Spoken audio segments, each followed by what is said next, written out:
Hello, everyone. Thank you so much for joining this important webinar today. I am Ariel Palitz, the founding director of the Office of Nightlife. For those of you who don't know, we are a dedicated non-enforcement liaison between the city and the nightlife and hospitality industry and community. In addition to our focus on safety and harm reduction, which is the purpose of this webinar today, we also work to support nightlife businesses navigating through city bureaucracy, improving quality of life and neighbor relations between venues and residents, as well as elevating nightlife culture as an asset to the city at large. If you have any issues or questions about your venue or other concerns, you can always feel free to reach out to us at nightlife@media.nyc.gov. Today's webinar is part of a new series of courses we created called Night School, or Nightlife Industry Training and Education, which will be held both virtually and in person with several different courses each month.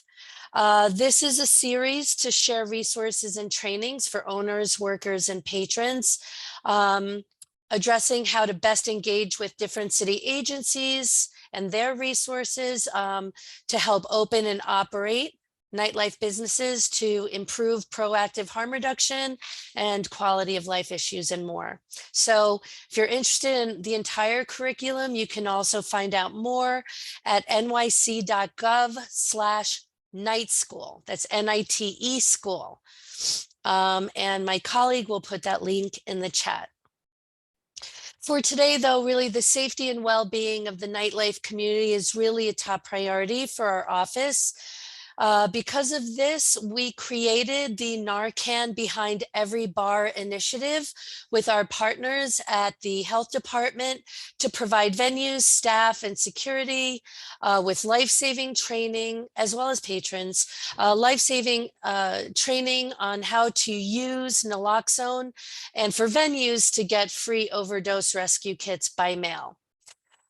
We know that the stigma of substance use in nightlife can be particularly challenging and concerning and may hold you back from wanting to have Narcan behind your bars. But the fentanyl crisis is an issue we cannot ignore and that we know is not exclusive to nightlife. Substances may be present in a variety of work settings and gathering places, not just nightlife venues, but we really do know that venues are places where people can look out for and protect each other. And we see you, venues and promoters, as partners, really in helping to prevent to combat this crisis. So this is about bringing life-saving harm reduction tools and resources to all of you in the nightlife community. Every venue and promoter is strongly encouraged to have at least a few doses of Narcan on hand in case of a suspected overdose, both in the front of house and back of house, like kitchen areas. It's much like having a CPR or first aid kit or free NYC condoms. So harm reduction tools can help you to be prepared. Today, you will learn how to become a certified opioid overdose responder and how you can receive the overdose rescue kits by mail. Before I introduce my colleague to conduct the training, just a few quick housekeeping notes. Please use the Q&A feature in the Zoom to let us know your questions throughout the meeting. And during and after the presentation, there will be opportunities for those questions to be answered.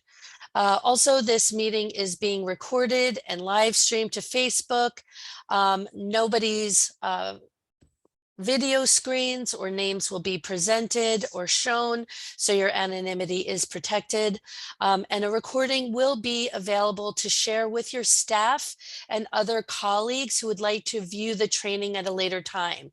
Just having a Narcan kit behind the bar is not enough. Your staff really needs to know how to use it. And so now without, oh, let's see. You can also visit nyc.gov/narcanbehindeverybar to find out information on other scheduled trainings by the health department that are not necessarily nightlife specific, but you can and your staff can see those trainings for your staff as well. So without further ado, this training will be conducted by my colleague at the health department. Alex Clark is an overdose prevention trainer in the department's Bureau of Alcohol and Drug Use Prevention, Care, and Treatment. So thank you so much to all of you, and to Alex. Take it away. Thank you. Hello, everyone. Thank you so much for having me. I'm so glad and grateful for the Office of Nightlife for helping to spread the word about this life-saving medication. So we're really grateful for all of you who have logged on today. I am not sure if I can see things that people are putting in the chat, but can anyone see my screen? Yes. Great. Looking good. Love that. And we will monitor the Q&A for you as well. So just feel free to stick with the presentation and we'll help with the Q&A. Awesome. That's great. Yeah, so as Ariel said, my name is Alex and I'm the Overdose Prevention Training Coordinator in the Overdose Education and Naloxone Distribution Unit at the New York City Department of Health. So much mouthful. But basically, yeah, I work to spread information about naloxone and overdose prevention more broadly throughout the city. My pronouns are she, her, hers, and I'm really excited to get to share this information with y'all today. So thank you for taking time out of your day to show up for this. So Ariel went over some housekeeping agreements. Thank you all for that. I just also want to say, if we get disconnected for any reason, I'll log back on really quickly. And what's the other housekeeping agreement? If I think of it, I'll let you know. But I also just want to acknowledge that, you know, the content in today's course can be heavy. And so we really want to encourage everyone to take care of themselves during today's training. Get up, get a drink of water, get some tea. This crisis affects all New Yorkers, but it affects us all differently, right? And the overdose crisis shines a grim light on structural racism and racial inequities within our society. So we just really want to encourage everyone to take care of themselves. So what is on the agenda for today's training? First, we're going to do a brief background about how overdose is affecting New Yorkers. Then we're going to develop an understanding of opioid overdose and naloxone. We're going to go over the steps for responding to an opioid overdose, and we're going to discuss naloxone access at the end of the training. So some key terms so that we're all on level playing field as we start this training. The first term is opioids. So opioids are pain relievers. These include opioid analgesics, which are prescription painkillers, and they also include substances like heroin and fentanyl. So I'm sure that a lot of y'all have heard of fentanyl. What fentanyl is a highly potent, fast-acting opioid. So it does the same things in the body or similar things in the body as heroin or prescription painkillers like Oxycontin, but it just acts much more quickly and is incredibly potent.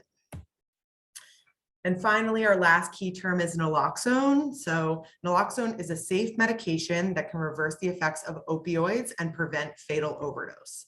So some key things to know about naloxone, we'll go in more depth later in the training, but when in doubt, administer naloxone, right? If you see the signs of an opioid overdose, which we'll go over in depth, you can feel comfortable administering naloxone because there are no negative effects to administering naloxone. So that's really important. The other thing is, I'm sure y'all have heard this campaign that Ariel just mentioned, right? NARCAN behind every bar. So NARCAN is the brand name for naloxone. So NARCAN is ping pong to naloxone's table tennis. It's just the the trademarked formulation of this medication. So I'm going to use them interchangeably throughout the training. They mean essentially the same thing. All right, so how are overdoses affecting New Yorkers? So we're going to go into some data. And before I, go to the data slides, I just really want to, again, acknowledge that while when talking about data can feel really abstract, these are New Yorkers that we have lost to unintentional drug poisoning deaths or fatal overdoses. And so, yeah, I may be speaking about it abstractly, but it is, it's heavy. So this is a figure that shows overdose deaths in New York City from 2000 to 2021. And what we know is that both the number and the rate of overdose deaths in New York City increased between 2020 and 2021. So the rate of overdose death between 2019 and 2021 increased by 80%. And it increased by 25% between 2020 and 2021. So we're seeing, a very drastic rise in the number and rate. And the total number of overdose deaths in New York City in 2021 was 2,668 deaths. So for me, that's hard to conceptualize what that means. But what it means is that during 2021, someone died of a drug overdose in New York City every 3 hours. So yeah, incredibly frequent. So this figure shows, I can barely see the title of the slide, but I hope that y'all can. I have my little Zoom bar up there, but this shows it's clearly a map of the 5 boroughs of New York City. If you're from New York City or live here, you're very familiar with this map. And it shows, oh no, go back. The rates of overdose death by neighborhood of residence. So if we look at the little legend here on the left of the screen, we can see different squares with increasingly dark blue colors.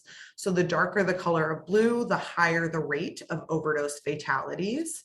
And what we see is that the overdose fatalities, the 5 neighborhoods with the highest rates of overdose death are outlined in red. And we're seeing that 4 of those neighborhoods are in the South Bronx, and 1 of those neighborhoods is in Manhattan and East Harlem. So this is a citywide crisis, right? It's happening all throughout New York City. The only area of New York City that is not colored in unfortunately, Central Park. And that's because that is no one's official neighborhood of residence, although we do know that folks live there.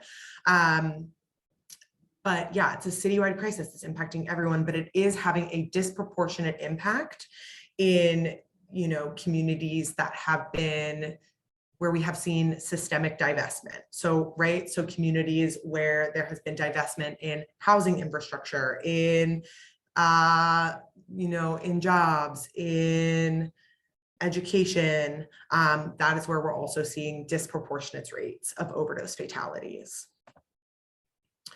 So this figure is a little Public Health 101 primer. Whenever we hear about some sort of public health crisis in the news, we often get either a rate or a number. On the last slide, I was talking about rate. When we talk about rates, we're talking about a number of people per 100,000 people in the population. So one way to think about this, right, is if we look at Staten Island, which has the 2nd highest rate of overdose fatalities. One of the reasons it has the 2nd highest rate, but the smallest number, is because the population in Staten Island is really small, right? Smaller than Brooklyn, Manhattan, or Queens.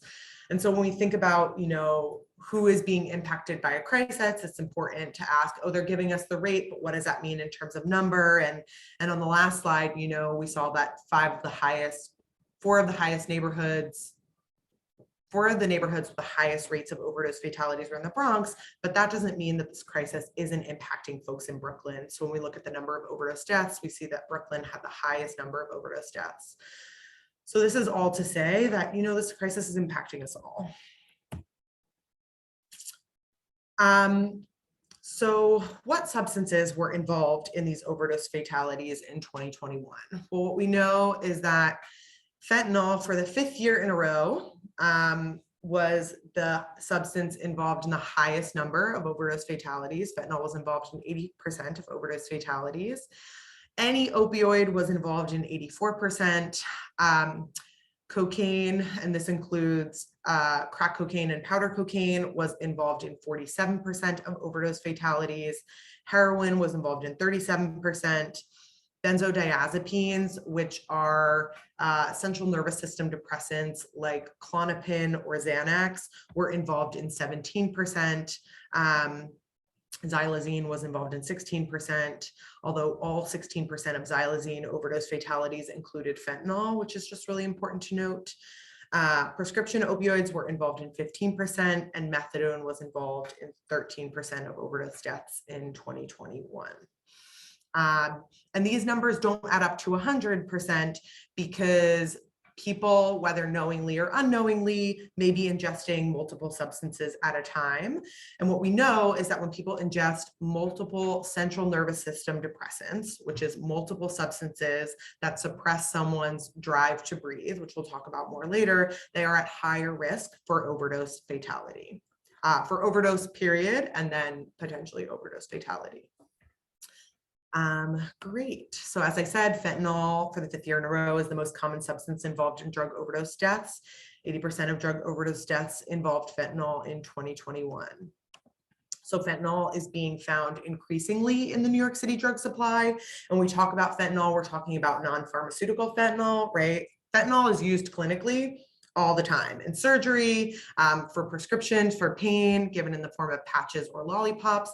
That's not what we're talking about. We're talking about fentanyl that's being illicitly produced and then mixed in with substances prior to purchase. This fentanyl is 50 to 100 times more powerful than morphine and 30 to 50 times more powerful than heroin. And again, we give a range because it's not being produced in a pharmaceutical setting. It's not pharmaceutical fentanyl. So we don't exactly know. There are lots of different types of fentanyl. So fentanyl has been found in New York City's heroin, cocaine, crack, counterfeit pills, ketamine, methamphetamine, and other drugs that are bought on the street. So when we talk about counterfeit pills, we're talking about non-pharmaceutical pills that might be pressed to look like a Klonopin or a Xanax, but if they're from a non-pharmaceutical source, they could be counterfeit. We also know that, you know, fentanyl is almost entirely replacing existing supplies of heroin. So people who might think they're doing heroin might have been using fentanyl for a long time. And the last thing I want to say about this is that what we know is that people who are, you know, novel or naive opioid users who might not know they're using opioids might now be at risk for opioid overdose, especially people who use cocaine are now at increased risk for opioid overdose. And the last thing I want to say about fentanyl is that there is no risk of overdose for touching fentanyl. And this is really important for the purposes of our training, because we just want to let y'all know that as responders, you are not at risk of overdosing by responding to an overdose, right? Responding to an overdose is a safe thing to do. Obviously, use your best judgment, but yeah, no risk of overdose from touching fentanyl or responding. Okay. Any questions? I see 2 questions. Can someone start a lawsuit for giving them Narcan without their consent? Yeah, this is a really great question. First thing I'll say is, Miguel, is I'm not a lawyer, but there is liability protection for responders in New York State if they're acting in good faith, right? If they are attempting to respond in good faith, there is liability protections. Can you mention the card that's in the kit that provides that sort of language or liability protection? Yeah, thank you, Ariel. I'll definitely talk about this more later. Okay, cool. Yeah, of course. But I think definitely down to mention it now.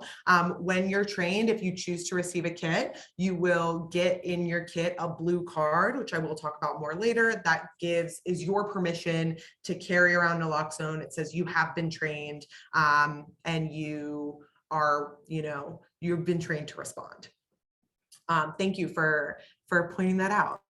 And then What is xylazine? Yeah, thank you so much for asking that. So xylazine is horse tranquilizer that we're finding increasingly in the New York City drug supply. It's being mixed in with a lot of fentanyl prior to purchase. It's a central nervous system depressant, so people are potentially at increased risk for overdose. Yeah, I will touch on xylazine again when we talk about responding, because it potentially does impact what people might seem like after responding, but that's what xylazine is. That's also referred to as tranq, is like a street name for it. But yeah, awesome. Thank you for those questions. All right, so understanding opioid overdose. So how do opioids work? So this is a little, I was just in a training with a friend who was like, this is what all our brains look, all of our bodies look like. And it was just funny to me. But these are an image of opioids sitting on opioid receptors in the brain. And when someone ingests opioids, they can experience a handful of effects. Opioids can relieve pain, they can relieve withdrawal, they can produce feelings of happiness and comfort. You know, these are some of the desired effects, but they can also cause some side effects such as constipation, nausea, drowsiness. Drowsiness colloquially might be referred to as nodding, right? If you hear that someone is nodding, it's because they're drowsy. And respiratory depression. And for the purposes of our training, we're really concerned about respiratory depression. So the process of overdose can happen over the course of minutes to hours. And when someone consumes a quantity or strength of opioids, what happens is that amount of opioids, the opioids sit on the opioid receptors in the brain, and it gradually slows someone's natural drive to breathe. So we all breathe all day, every day without thinking about it. Oh my God, I thought I was gonna cough.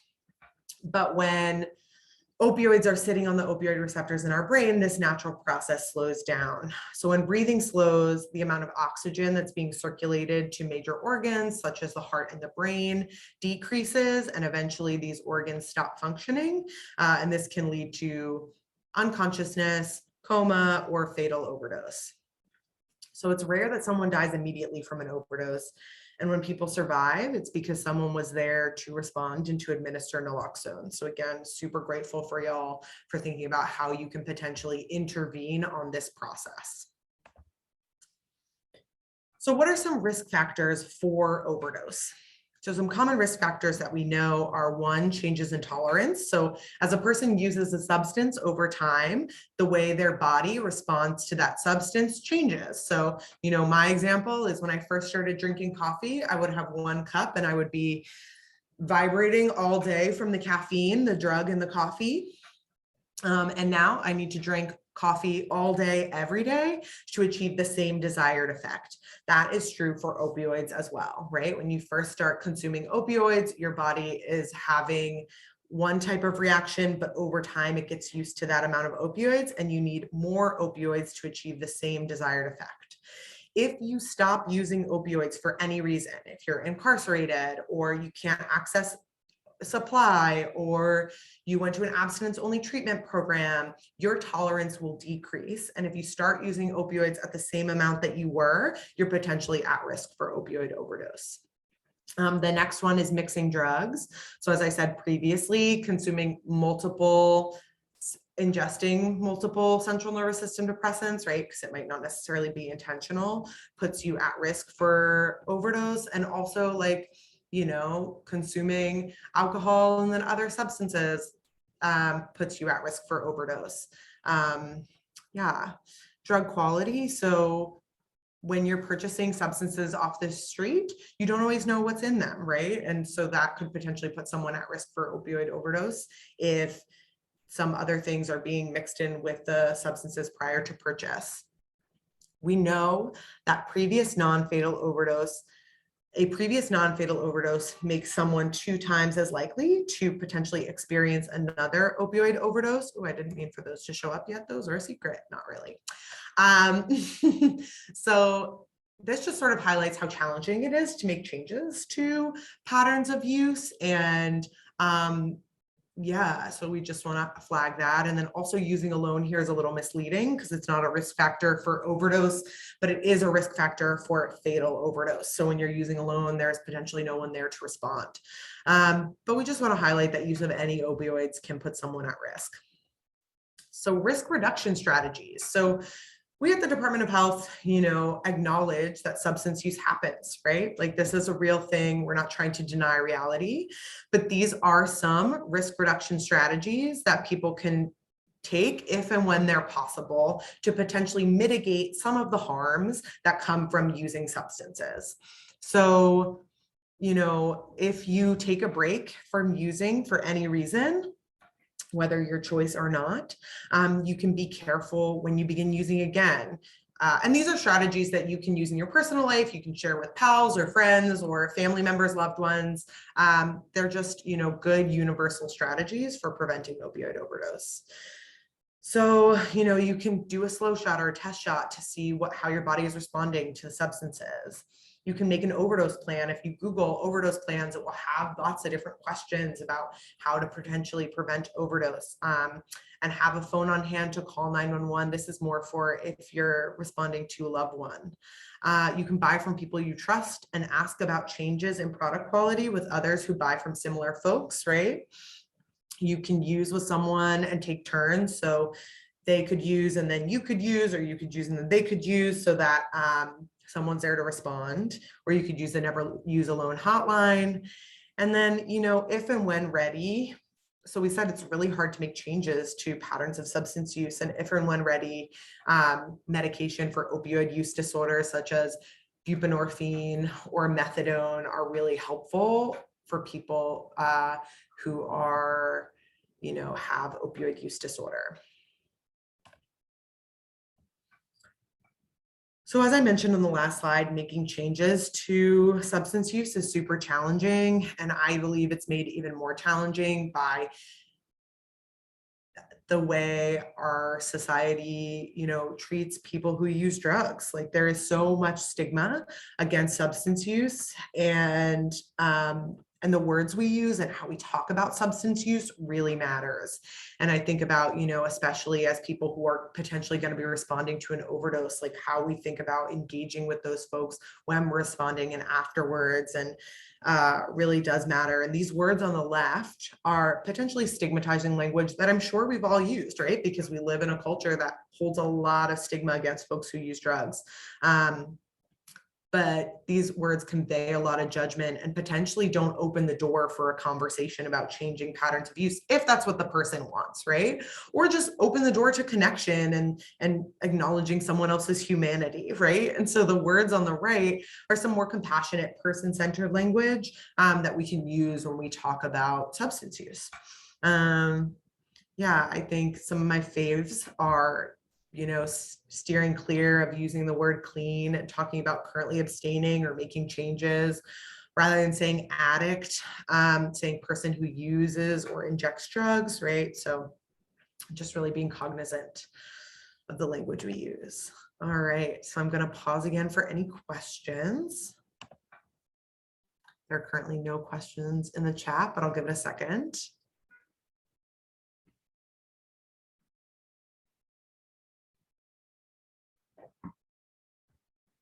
All right, I'm going to assume there are no questions because I'm being incredibly clear.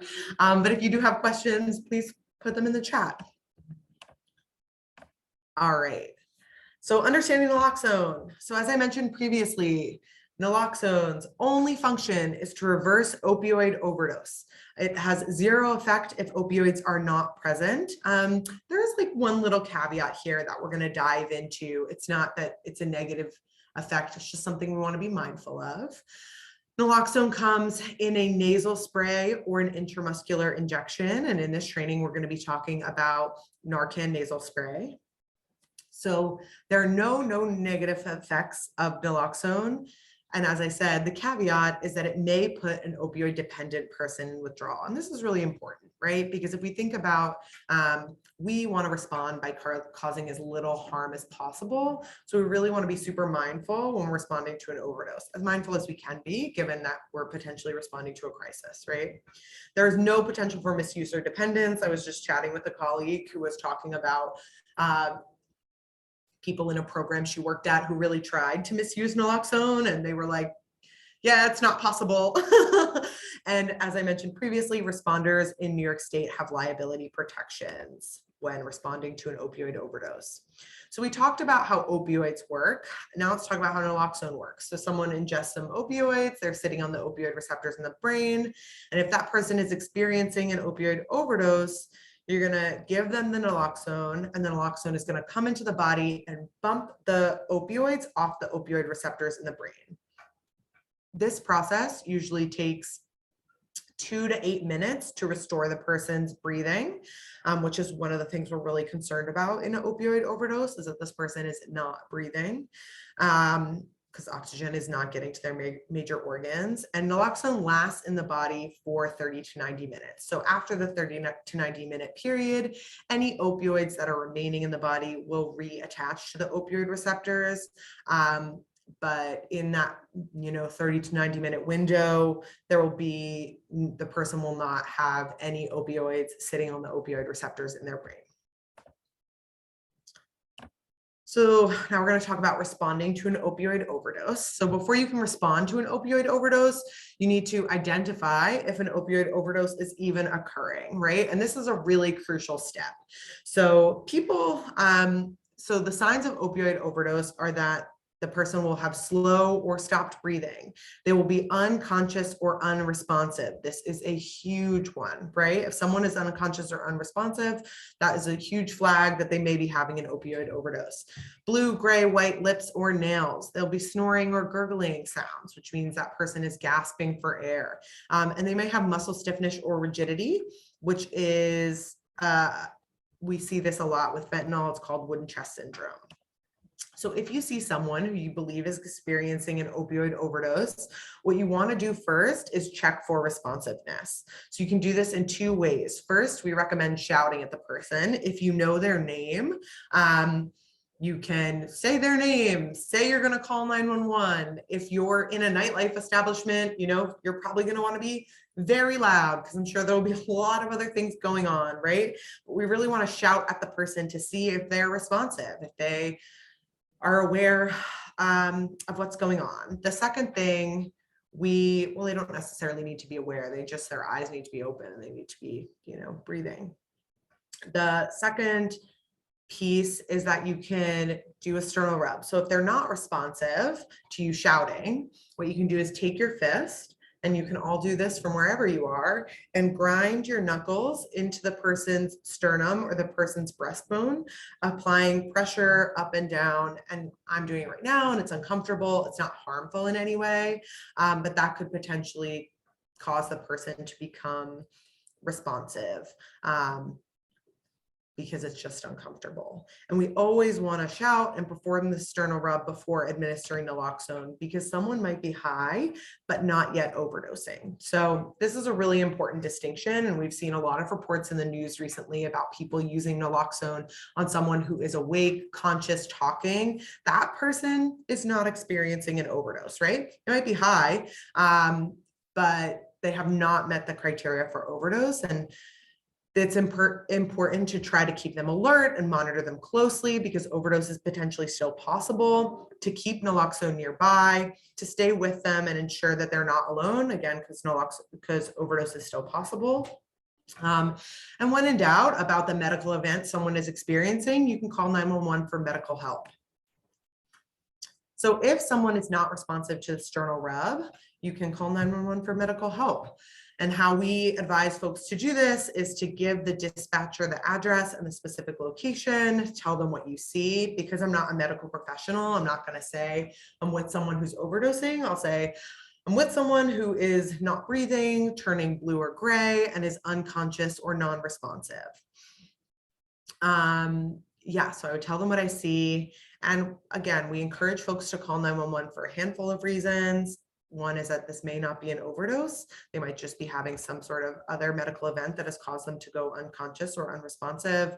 There could be potential medical complications from overdosing, and more doses of naloxone might be needed. So we'll talk about the fact that the kit comes with 2 doses, but more doses might be needed. In New York State, there is a 911 Good Samaritan law, which offers some protection to overdose victims and those who call 911 from prosecution for drugs up to A2 felony offenses, alcohol for underage drinkers, cannabis of any amount, paraphernalia offenses, and sharing of drugs. So the person who calls and the person who is overdosing have some protections. It does not provide explicit legal protections for probation or parole violations, violations for open warrants, or issues related to immigration or child welfare. And we also just want to, I just want to acknowledge that, calling 911 is not everyone's favorite thing to do. And different people have different relationships with calling 911 and with the police, because in New York City, if you call 911, it's possible that the NYPD will show up. So we really encourage everyone to make an overdose response plan that is individualized and works for them. And there are a handful of reasons why someone might not want to call 911. They might have had previous experience reversing an overdose without medical help. Oh Lord, I wish it would stop doing that. Without medical intervention, like I said previously, and like Ariel said, there is stigma attached to drug use. People might fear for their personal safety, the potential for impact on other legal matters, and in New York City, the NYPD overdose response squads, which can show up on the scene and return to investigate after the fact, and could potentially have implications for other legal matters. All right, so it is that moment. It's time to administer naloxone. So what you're gonna do is, well, first, right, we've identified that this person is unconscious or unresponsive, and then we're gonna administer the NARCAN. So every kit comes with 2 doses of NARCAN nasal spray. There's a little bit of a glare. They look like this in these little blister packs. And the person will either be, sitting up or laying down. So what you want to do is tilt their head back, and then you want to take your blister pack and peel back the blister pack to access the naloxone. Whoop. Then you want to take your 2-piece fingers and put it around the NARCAN, and put my thumb on the side so that I don't accidentally push down on the plunger. And then I want to place the device inside of the person's nostril so that my fingers are touching the bottom of the person's nostril. And then I want to push down on the plunger, which will release all of the medication at once. So again, peel, place, and press. And then I want to wait for 2 minutes. And we're going to talk about some things you can do during those 2 minutes while you wait. But yeah, it's very important to wait 2 minutes to administer the second dose, because we want to give as little naloxone as possible to potentially not precipitate withdrawal. So we want to get the person breathing again without potentially, giving the person more naloxone than is necessary. So again, if it's been 2 minutes, and I also just want to acknowledge that 2 minutes when someone is unconscious is a really long time to wait. I know certain trainers who literally set a timer and ask everyone to be silent for 2 minutes, right? When I first started meditating, 2 minutes was forever. So 2 minutes is a long time. But again, we really want to give someone as little naloxone as possible to reverse their overdose. And then if the person is still not awake, we want to administer the second dose in the second nostril. So 1 dose, 1 nostril, second dose, second nostril. And again, you're going to peel open the blister pack, place the naloxone inside the person's nose, and press down on the plunger to release all of the medication at once. All right, I see a question. Please show the device again in full screen, no graphics. Your picture is so small, it's hard to see. Yeah, thank you so much. I will do that at the end so that everyone can see the naloxone. I don't want to unshare and then reshare my screen. That's just me, but yeah, I will make sure to do that at the end before we get off the Zoom so you can all see the device. And I think we're going to show a picture of it up close soon, but yeah, thanks for asking that. Okay, so if the person becomes responsive, they might be confused or afraid. So it's important to explain to them, hey, you overdosed, I administered naloxone. It's important to be compassionate with this person, right? This is really scary. And especially in a nightlife establishment, to wake up from an overdose where you might not know what's going on, potentially surrounded by tons of people and potentially EMS, right? This is really scary. So this is a moment to foster connection and be a really compassionate presence. And the person, if they're opioid dependent, might be in withdrawal. So, you want to reassure them that naloxone wears off in 30 to 90 minutes, and emphasize that using more drugs during this 30 to 90 minute period is unlikely to reduce their withdrawal, but may put them at increased risk for another overdose after the naloxone wears off. So whatever opioids are hanging around in that person's body, once the naloxone wears off, will reattach to the opioid receptors. And this is why it's important that someone stays with this person for at least 3 hours. And you can discuss with the person, if you haven't called 911, the benefits of receiving follow-up medical care. But this is a place where you can give the person overdosing some agency back, right? And ask them if they would like to call 911, if they would like to go to the hospital, et cetera, et cetera. So I mentioned previously that we could talk about some things to do in those 2 minutes. Those excruciatingly long 2 minutes. And the first is, and I'm joking about it being excruciating. The first is provide rescue breathing. So every kit comes with a face shield, and I can also show this again when I have stopped sharing my slides. The face shield looks like this, or the package looks like that.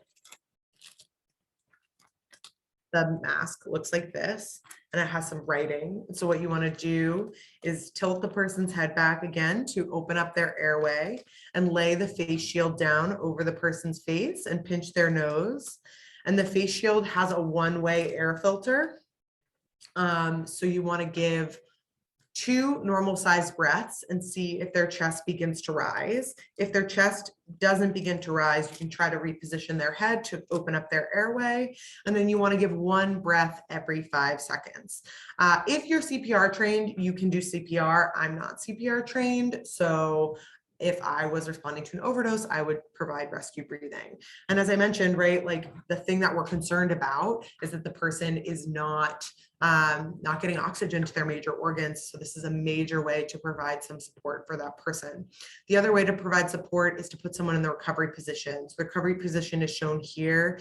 This is a supported position that can potentially help to prevent someone from choking or aspirating on their own vomit. You want one hand out to the side so that their mouth is running downhill. And then you want an arm out to the side and a leg out to the side, which prevents the person from rolling over onto their stomach or onto their back. So you want someone to put someone in the recovery position if you have to leave them alone for any reason, if you're not actively providing rescue breathing, or if you're not actively administering naloxone. So this is a really great supportive position to put someone in. Are there any known side effects to giving someone getting the naloxone who is not overdosing? Say whatever they're experiencing with some different sort of medical event. Yeah, thank you so much for asking that. So there are no known negative side effects to administering naloxone to someone who is not experiencing an opioid overdose, right? So if someone is unconscious or unresponsive and having a different medical event, the Narcan is essentially like spraying water up the person's nose. Like it's not going to do anything. So thank you for that question. That's a really great question. The second question is Narcan only effective on opioid overdoses? Yes. Not because what naloxone does, what Narcan does, is it sits on the opioid receptors in the brain, bumping opioids off, right? It only has an effect on opioid overdoses. If someone is, overamping, which means they've consumed a lot of a stimulant, they've consumed a lot of cocaine or methamphetamine, naloxone is not going to have any impact. And this is a really great point. So naloxone is not going to have any impact on the other substances in someone's system. So if you administer naloxone and someone has xylazine in their system, they might still be really groggy and super out of it because they have consumed another substance. But as long as they're breathing, right, the naloxone has taken effect on the opioids in their system. Same goes for, cocaine or any other stimulants or uppers. Like the person might come out of their naloxone, come out of their opioid overdose, but still be experiencing the effects of cocaine. Dun, dun, dun. All right, so some things to consider. So overdose response elements. So here are all the elements that are involved in overdose response. One is to monitor the person, to assess if they're experiencing an overdose, to communicate with folks around you, to call 911 and create a response area, right? If someone's experiencing an overdose in a nightlife establishment, maybe you want to close off the area in some way. Administering naloxone, right? As we just went over, that's a really important step in responding to an overdose. To engage with the person who experiencing the overdose, experiencing the emergency afterwards, right? And during. So if you can communicate with them during, they're not actually overdosing. And afterwards, right? Communicating with them and talking with them about what they have experienced, engaging with EMS and NYPD, and some follow-up and reporting. So we'll talk about how to follow up and report if you use the naloxone in your establishment. So after today's training, y'all are welcome to get kits for your personal use, but we are, encouraging nightlife establishments to get kits for communal use at your bar or nightlife venue. And you can, assess your nightlife venue and think about how many kits do I actually need for this space, right? A lot of nightlife venues in New York City are small and tight and cramped. And so, it's like, okay, maybe I need one or two, depending on the size of your space. And then you can also request from us this communal kits poster, which will help staff who maybe haven't attended this training know about where the kit is stored. So it says find the naloxone kit stored here, and it goes over the steps to responding to an overdose, on the steps for identifying an overdose, and then the steps for responding to an overdose on this poster. So you can keep it conveniently located and accessible for staff. Yes. And then the other thing to consider is whether you want to stock fentanyl test strips at your bar. These are a great resource for folks who are using substances and might not want to use fentanyl. Some people do want to use fentanyl because that's their substance of choice, but some people don't want to be using fentanyl. And so having fentanyl test strips on hand can help people to identify whether there's fentanyl in their substances. We have a lot of resources around fentanyl test strips. There's fentanyl test strip training. So I'm going to send out these slides at the end of this training for y'all. That was my other piece of housekeeping, was that I will circulate the slides to y'all so you can reference them. But we'll have all these resources related to fentanyl test strips on there. Okay, 2 questions. I'm actually going to go over how we can access the kit, and then I will deal with these questions because some of them are going to be answered during this next part. So naloxone access. So you can request a kit by going to nextdistro.org/NYC Naloxone. If y'all could put the link in the chat right now, that would be really excellent. So we're going to drop a link in the chat. This link, you can go there, fill out a form, and get naloxone delivered to you for personal use or to your nightlife establishment. You can also scan this QR code and you can order naloxone through the form there. If you need naloxone, so that naloxone will arrive to you within 10 business days. If you need naloxone access sooner, you can visit nyc.gov/naloxone. That link is also being put in the chat, and find some naloxone within your community at community-based organizations or pharmacies, et cetera, et cetera. There are lots of good resources on there. So what is in an overdose rescue kit? Ooh, my goodness. Yeah, this image is pretty small too. So I will definitely make sure to go off sharing screen so you can see the blister packs. But if you get an overdose rescue kit, it's going to look like this. Be the little blue kit, and it's going to come with the face shield, 2 non-latex gloves, 2 doses of NARCAN nasal spray, educational materials, NARCAN instructional sheet, and the blue certificate of completion. So once you receive your kit, you're going to want to take out the blue card and add your name and the date. And this can just be the date you receive your kit and your name. And you want to keep the blue card in your kit because this is your permission to carry naloxone, to use naloxone. And we also suggest that once you get your kit, you review the instructional insert in the kits on the response steps. So this training is great, and it's good to have a refresher. On the back of the blue card, if you get the kit from us, is our email address, naloxone@health.nyc.gov. If you use the naloxone in your establishment, we encourage you to submit an anonymous report as soon as possible by emailing that email address. Yeah, and we can help you walk through how to submit a report.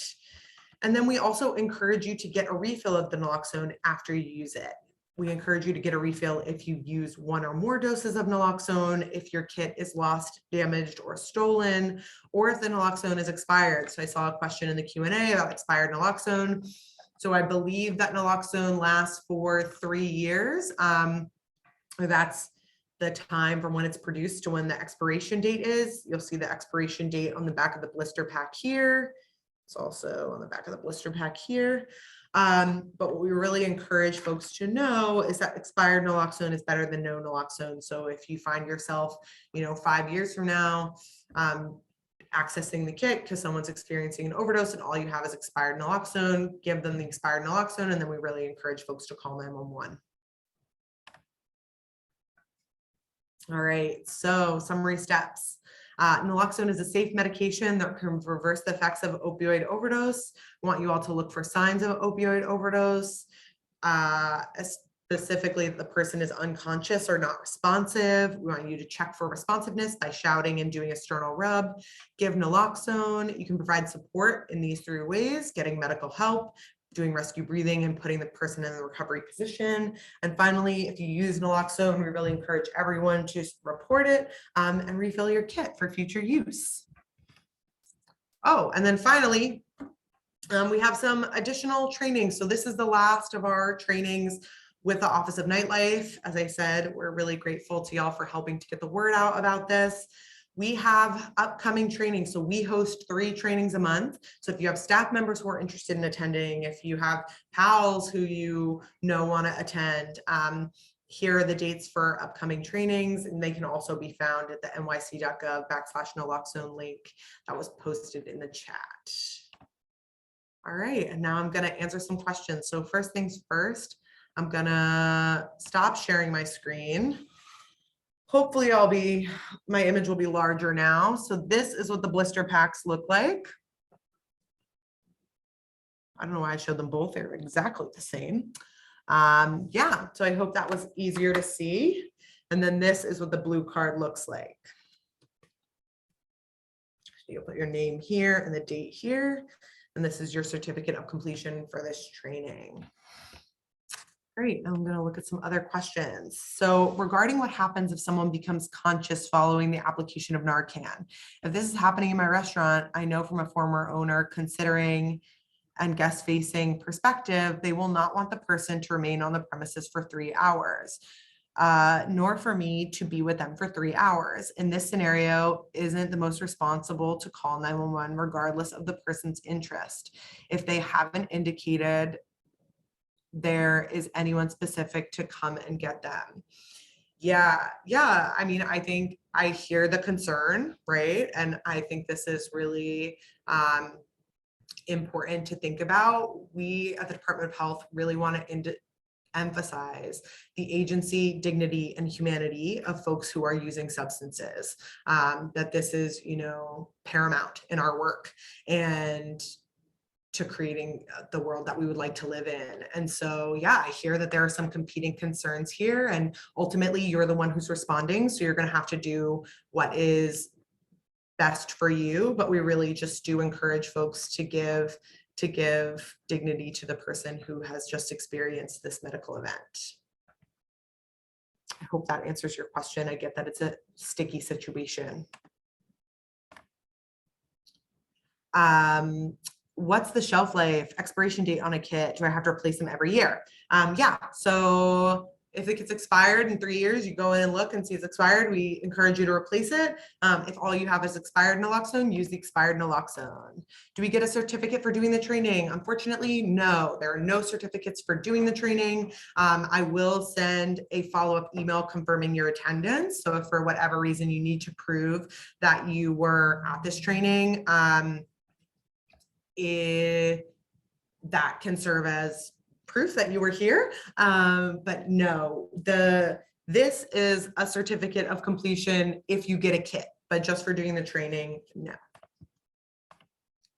Please show, open the device and close out of the package and 2 packages, the 2 doses, not 2 doses per device. Okay, so I think the first part of your question is that this is a dose and this is a dose, 1 dose per 1 device. That's a great question. I'm sorry that that was not clear. And then the second thing is you wanted to see me take the device out of the blister pack. So yeah, it's just like any other sort of little peely back moment, right? You're just gonna peel back this little metal thing like you're accessing any other, you know, like Benadryl or any other medication in a little thing. You take the device out. I put my 2-piece fingers around the nozzle, my thumb on the side, and then I'm going to push down on the plunger when it's inside the person's nostril to make sure they're getting all of the medication. Awesome. Thank you I'm glad that was what you needed. Great. Are there any other questions?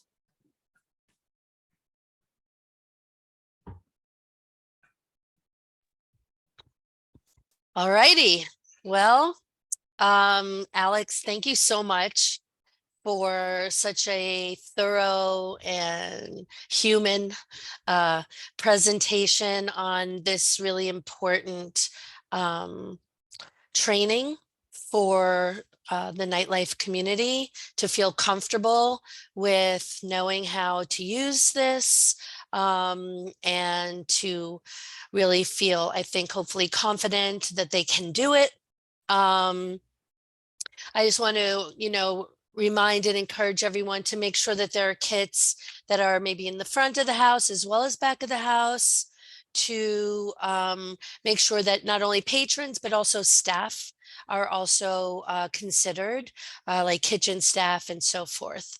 I just want to thank everyone again for coming. And taking time out of your day. We really do see clubs and bars and nightlife as places where people can look out for each other and actually save lives. So feel free to contact our office if you have any other further questions at nightlife@media.nyc.gov. Follow us on social media, NYC Nightlife Gov. at NYC Nightlife Gov, and have a great week. Stay safe, stay healthy, stay happy, and we will be in touch with you all very soon. Reach out anytime. Thank you again, Alex, and thank you everyone for attending. Bye. Thank you all so much.